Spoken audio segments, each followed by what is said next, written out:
Just how much do you know of your city where you live? Welcome to another site in Berlin.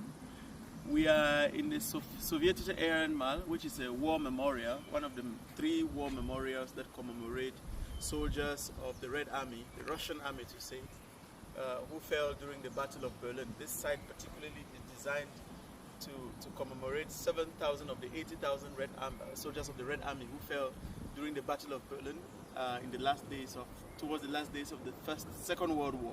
And this Ehrenmal, or this memorial here, is designed by a Russian guy called Yakov Pelepovsky.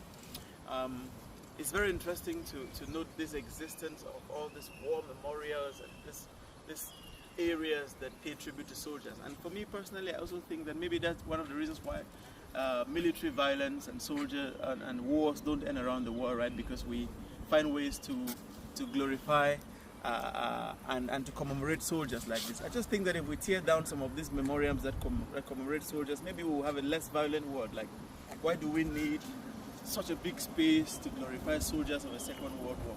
How about glorifying people who brought us to peace and negotiation after these wars? Just a thought, no. But you should go visit some of these places. This is all in Berlin.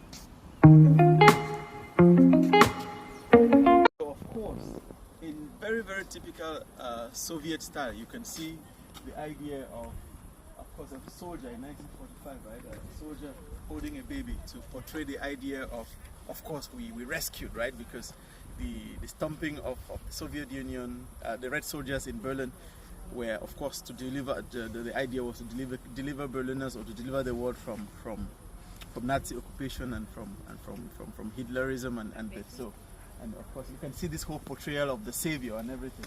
But then, with the controversy of opinions, because it happens over time that things change. Who is then much more the aggressor today? Of course, with Russia's invasion of Ukraine. It's a big question that you and I can answer, but let's see. You can still see flowers lying around here paying tribute, of course, to Soviet soldiers. And let's see, for instance, who is paying tribute to Soviet soldiers. For instance, who was the last person who was doing it?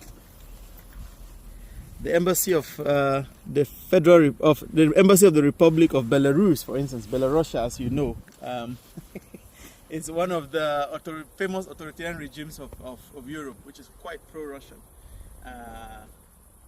I wonder if we describe Belarus as a democracy, right? Because you have this Lukashenko who has been president there forever. So, yeah, very interesting.